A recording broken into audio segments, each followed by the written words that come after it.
Ganyan na lang, Katen. Salamat ka, Astra. Of course, baka makalimutan ko makapagpasalamat sa lahat ng mga kinatawa ng PDP na sumusuporta. Hi, Caroline, nandiyan ka pala. And of course, yung mga nasa panel po ngayon, yung oras, inuulit ko yung sinabi ni Ka Jimmy, wala pong bayad ang talent fee walang talent fee dito nasa panel. In fact, tulong-tulong pa kami para talagang yung mga tinig ay maging boses sa tulong po ninyo, media and bloggers. And of course, yung ating laban, tandaan natin, ay hindi laban ng bawat individual, kundi laban po ng sambayan ng Pilipino at ang ating paninindigan ay ang pagtindig para maisalba pa natin ang ating bayang sinilangan, ang Pilipinas. Sapagkat dito mo makikita kung ano ang pagmamahal. Hindi lang sa salita, dapat may gawa. Hindi lang sa maleta, dapat talaga makita mo na walang namamatay na Pilipino. At ang kanilang pagkamatay ay bigyan naman nating halaga. Namamatay sila nang walang kalaban-laban. Natutulog sila sa isang bahay. Namamatay sila. Bakit? Hindi safe. Dahil sa kapabayaan. Wala tayong sisisihin dito. After this, walang sisisihin dito. Dahil meron po tayong karapatang mamili. May karapatan po tayong manindigan kung saan talaga natin gusto. Kaya itong karapatan nito ay acting gawin. Manindigan sa tama. Kaya bukas, wag po nating kalilimutan yung sinabi po ni Attorney Jimmy Bondoc na magdala po ng kanilang mga kakailanganin. Dahil ang ulan po ay hindi dapat maging dahilan para mabuwag ang ating paninindigan. Dahil ang ulan is part of nature, kalikasan yan. Hindi yan nakamamatay. Mas nakakamatay ang flood, ang pagbaha. Diba? Nakakamatay yung mga nakawang nangyayari dito dahil para sa proteksyon ng bawat mamamayang Pilipino ay nawawala gawa ng mga nakawang nangyayari dahil nagkalat po ang mga magnanakaw ngayon sa Pilipinas. Kaya nga po, kalat na rin po ng ating pong national animal ano po ba yung pambansa nating hayop ay nabago na rin po. Buwaya na. Dati po ay ang aking pong pagkakaalam, ako po yung top 1 sa Pilipino ay kalabaw. Ngayon po, kung bibigyan tayo ng quiz, siguradong bagsak ako. Dahil ngayon ko lamang pong nalaman ang ating pong pambansang hayop ay isa na pong buwaya. Buwaya. Kaya huwag nating pabayaan na mamayani ang mga buwaya sa ating pong bayan. Kaya ang ating pili ay mahalaga, ang ating tinig ay gawing boses bukas. Yung mga may sakit o yung madaling mahilo, magdala po kayo ng mga gamot. Konting tubig, mga power food, baka magutom, baka mamaya gumawa pa po kayo ng mga issue na magmumula sa may pasimuno dyan eh. Uy, may bigayan ng pagkain dito, kayo wala.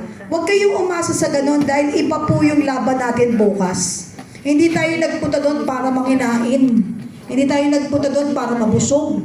Pumunta tayo doon para manindigan at ipanawagan at ipagsigawan.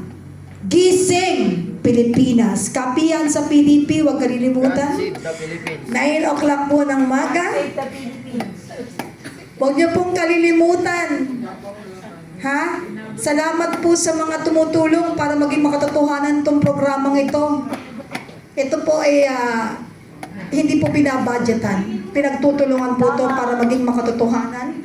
At sana po maunawaan ninyo dahil hindi na susunod yung mga schedule dahil may mga bagay na hindi po dapat i-apply ang date at saka oras. Kung kinakailangan ang PDP ay bubuksan anumang oras para sa laban ng ating bayan at laban ng sambayan ng Pilipino. Magandang umaga at maraming salamat po.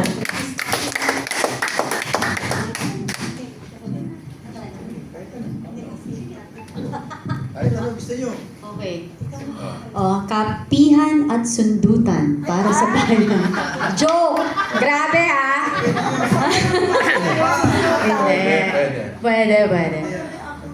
Oh, di ba? maraming salamat po sa inyo sa pagpunta dito, sa oras, and sa pakikinig at sa pagtatanong kasi napaka-importante po niyan. Kasi nga, di ba, we are calling for accountability, transparency, and integrity. So, basically, again, lahat po tayo ay may karapatang magsalita. Bantay mo, bayan mo. Boses mo ay importante. Walang mahirap, walang mayaman, walang sikat, walang mas maganda, pogi, pangit, basta whether bakla, tomboy, babae, lalaki, matanda, bata, lahat tayo ay welcome na magpunta bukas po para ho sa future ng ating mga susunod na henerasyong Pilipino. At huwag niyong kakalimutan, magdala, lalo na yung mga mabababa ang sugar, magdala ng candy, chocolate, crackers, yung ganyan po, no? Umbrella, kapote, kung gusto nyo magdala ng tent, mag-camping doon, isa't pray and vigil. Bantayan ho natin yung isa't isa. Kasi, alam nyo, hindi natin maiwasan yung mapasukan. So, magkaisa po tayo ipagtanggol natin. Huwag natin pabayaang guluhin yung ating peaceful na panawagan. Yun lang po. Maraming salamat po and God bless everybody. Alright, so maraming salamat po sa inyong lahat ng mga nandito and also to those who are watching us live stream.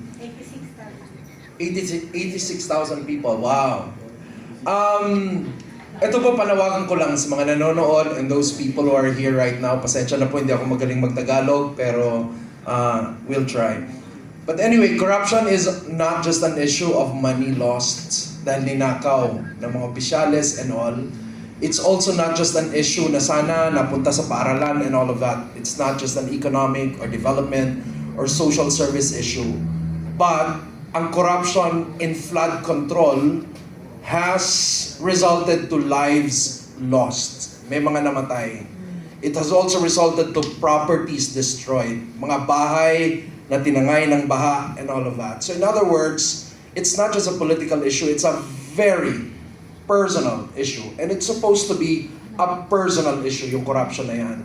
In fact, kung pinanood niyo yung mga lumalabas, di ba, sa mga videos and mga posts, there's one particular post that really gripped my heart. And that was when nakita mo yung isang nanay, kasama niya yung dalawang anak, nasa bubong sila, tapos pinabaha sila. And the young child, probably at 9 to 10 years old, said,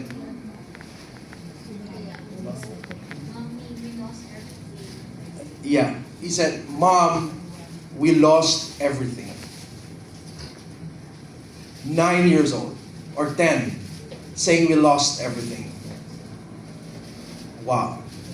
So, sandali lang. Imagine if it were your own child telling you that.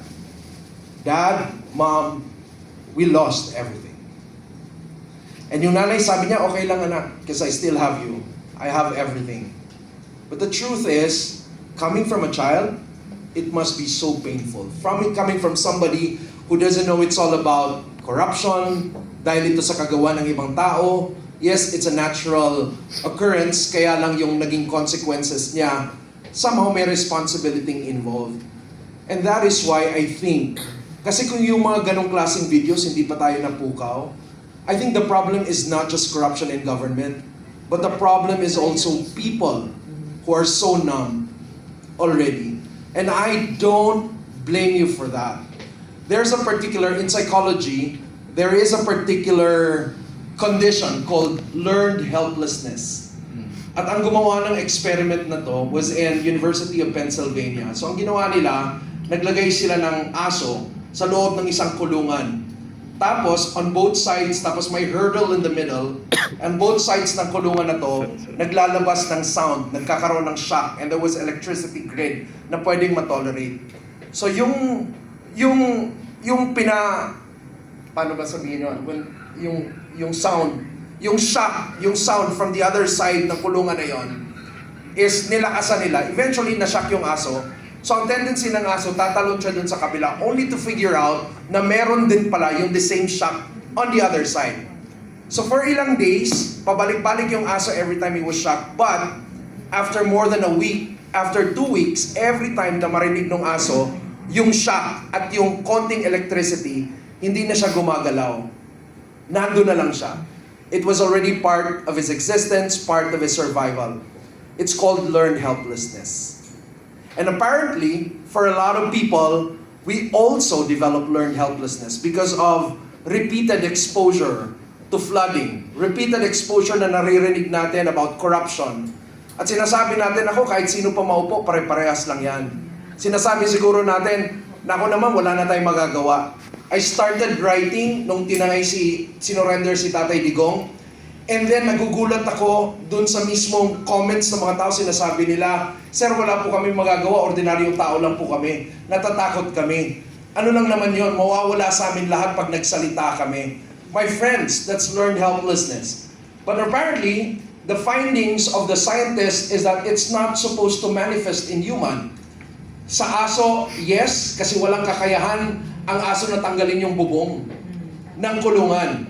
But we're all humans, my friends. We do not have to be contained because we have the ability to actually create solutions, and we also have the ability to fight back and change our condition. Yes, we demand accountability for those who are in power, but demanding accountability without taking responsibility will only worsen the situation. Dalawang bagay ang dapat sinisisi rito eh. Number 1, yung mga kurakot. At number 2, yung mga taong inaalaw ang iba na magnakaw sa kaba ng bayan. And the only reason why fear still exists is because we never act. Di ba gano'n naman yun? Pag natatakot tayo at wala tayong ginagawa, we don't discover that we're actually capable of overcoming our fears. My friends, let me appeal to you right now. Tomorrow, November 16, 17, and 18. Tao ka, hindi ka aso. You can do something. Do not be stuck in fear or in action. Get out of your homes. Join us tomorrow. Iparinig natin sa pamahalaan that it's over. Enough is enough. And that we are a force. And in fact, we are the greatest force in this nation. And I hope tomorrow when you wake up, you decide that it's over and you decide to take responsibility. Thank you. Ayan po. Siguro sa aking closing statement, nais ko lamang ibalik doon sa kasabay ng ating unang kapihan ay nag-press con din ang ating Pangulo. Isa sa mga sinabi niya doon ay in the next quarter sa December ay makaka-recover na daw ang ating ekonomiya dahil kaya ng kanyang pamahalaan. Kahapon po, si Vice President Sara Duterte nagsabi ay nananaginip ang ating Pangulo sa kanyang sinabi. Gusto ko lang bigyan ng figures kung ng katotohanan ang sinabi ni Vice President Duterte. Ano po ba ang GDP ng Pilipinas? 3,900 something ang ating GDP and we are beneath Vietnam. At ang sabi sa study, we are 2 years away from Vietnam as far as recovery is concerned. And ang nangunguna po sa ASEAN nations ay ang Singapore at 90,000 plus ang GDP. At ang number of years na kailangan nating gugulin para mahabol natin ang Singapore, 70 years. With an incompetent government, lalo tayong maghihirap. Yung ating GDP, yung ating FDI, lahat po ay bagsak. Yung ating reserves, lahat ay bagsak. Kaya tayo po ay kailangang manindigan, kailangang magsama-sama, kailangang lumabas. Para sa lahat ng hindi makalabas, yung mga nasa Mindanao, nasa Visayas, samahan nyo rin po kami bukas by joining in a prayer and fasting. Kung kami po ay magrarally dito ng 3 araw, maaari po ba tayong mag-prayer and fasting ng 3 araw din po, 16, 17, 18, nasa bahay lang naman po kayo. Mahalaga po ang ating panalangin because when heaven moves, nobody can stop it. Si Pangulong Duterte talaga, Pangulong Sara Duterte yung sinasabi ko. Kasi alam nyo, nagsimula ang paglabas ng korupsyon at pagbalahura sa ating GAA. Si VP Sara po talaga ang unang nagsabi nito. Kaya nga po siya nag-resign bilang Secretary ng Department of Education. Bakit? Nag-insert ng budget sa kanyang departamento na hindi siya ang may control kung saan ilalagak at kung saan i-implement, kundi ang mga kongresista at ang DPWH ang may control. Daog na natin paikot-ikutin. Si VP Sara ang nagsimula, kaya nga siya umalis sa kabinete dahil hindi niya masikmura ang lahat ng nangyayari. Ngayon, sasabihin ninyo na siya pa ang pagre-resignin. Wala siyang nakikita na kasalanan sa kanyang ginawa. Hindi perpekto ang ating Vice President, but her heart is true to the service of the nation. Ang aking dream ay kayang gawin ng ating Vice President, and that is a debt-free Philippines. Kagaya ng Davao City. Jimmy, for the closing, para magsarado na tayo sa aming abogado, Senador Dapat. Mabilis lang to, mga kasundot. Ano? Oh, hindi, alam mo, maganda niyan sa totoo lang, kaya maganda yung sundutan. Hindi, alam mo kung ba't gusto ko yung sundutan sa PDP. Kasi, alam niyo yung PDP, fiscalizer. Ang fiscalizing, panunundot yan eh. No? Pamumunapit, sinusundot. Pagkapihan, na para kang nagre-relax lang. Diba? Pero gusto ko kayong mga kasundot. Gusto ko na tayo ay magkaisa sa panunundot. No, dito sa gobyerno na to. Hindi po ako nagbibiro na nakakatawa lang, pero wala namang ibang salita na maganda eh. Maganda po yung sundutan. Magpunahan po tayo. No? Kahit kami, pag nagkamali kami, sundutin niyo po kami. So, sundutin din namin kayo. Sinundot na, laglag na yan. Oo, sundot, hatid. Ngayon, pangalawa, 3 points lang yan. Una, gusto ko po yung salitang mga kasundot, no? Na gisingin po natin tong gobyerno. Number 2, maganda po. Hindi, ako naman, kumungkahi lang yan, mungkahi. Pangalawa po, tama po si Kapeni, no? Gising. Gising na ang Pilipinas. Pero ano po ba ang ibig sabihin ng paggising? No? Sino ba ang ginigising una sa lahat? Yung DDS ba? Ang tagal lang gising ng DDS. No? Sino po ba ginigising natin? Ako sa palagay ko, eto, marami. Una, yung Pangulo po ginigising natin. No?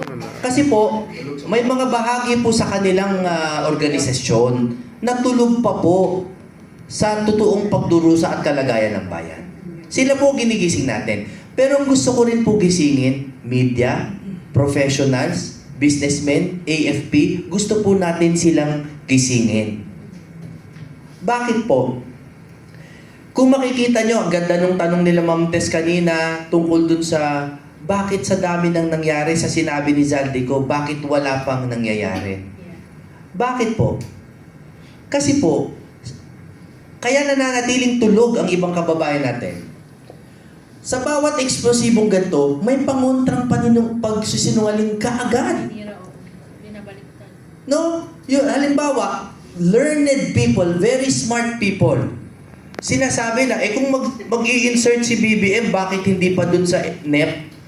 Alam po nilang pagsisinungaling yan sinasabi nila. Alam naman po nila na ang BICAM ay tago, ang NEP ay hindi.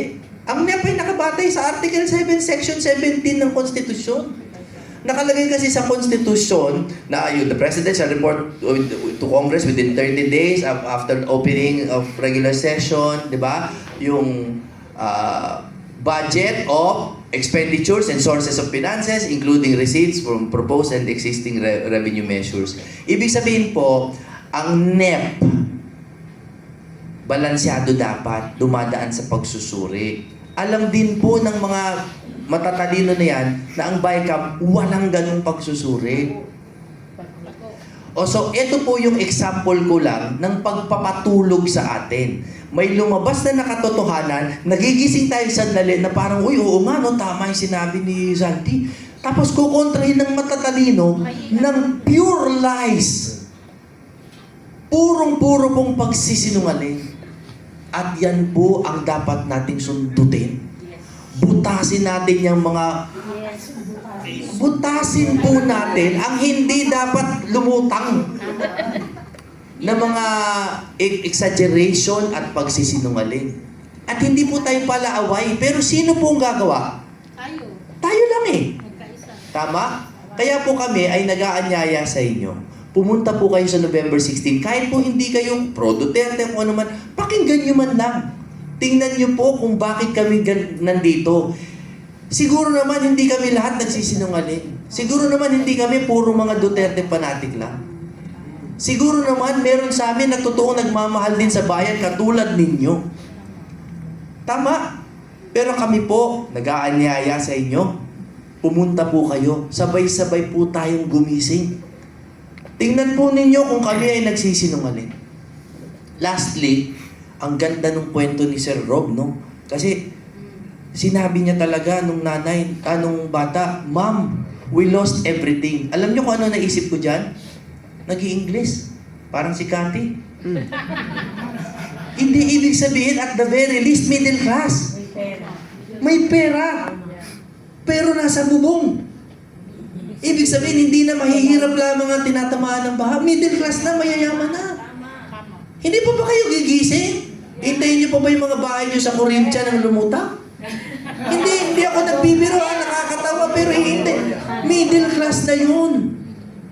Pero, ang hindi natin naririnig dun sa video kasi nasa dulo na mahina yung sinabi ng nanay. Kasi sabi ng anak, Ma'am, we lost everything. Sabi ng nanay, don't worry son, we will get everything back. Yun ang sinabi ng nanay. Hope. Ibig sabihin tayo po, bilang ito na po yung parting words ko. Yes, nung dumating ang administrasyon, ang korupsyon, yung flood control, we lost everything. Pero sinasabi ko rin po sa inyo mga anak, don't worry, we'll get everything back. Buhay na tayo. Wait lang, kasi